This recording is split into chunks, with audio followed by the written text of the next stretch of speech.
Across the area for us here, notice Kinston at the airport picked up about 1/4 of an inch, almost that same in Greenville, about an inch in the New Bern area, and some spots like in New River, downtown Jacksonville, over 3 inches of rainfall. That's why we did have that flash flood warning that was in effect in the early morning hours here this morning.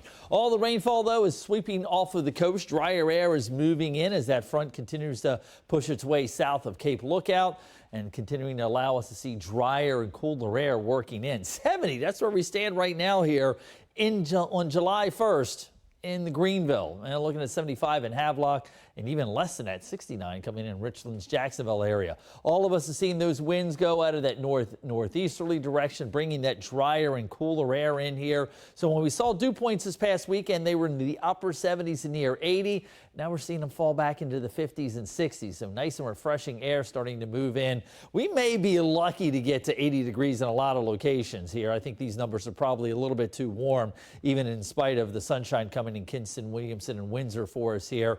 And late in the day, we'll see those clouds clear out along the coast. Like I said, turn the AC off, open up the windows, nice and refreshing tonight. 50s and 60s for inland spots for us here, near 70 along the coast. That light northeasterly wind keeps that drier air in place for us here.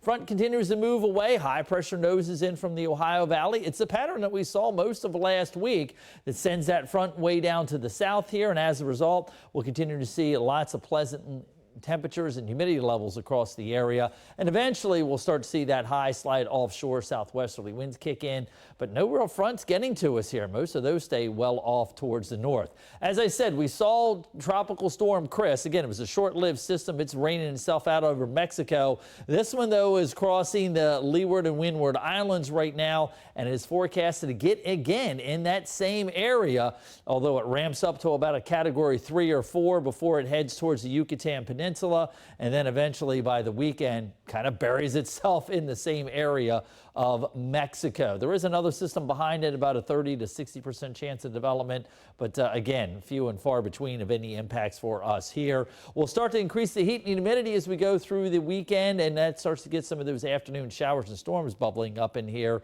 with feel-like temperatures better than 100 degrees as we head into the weekend as well.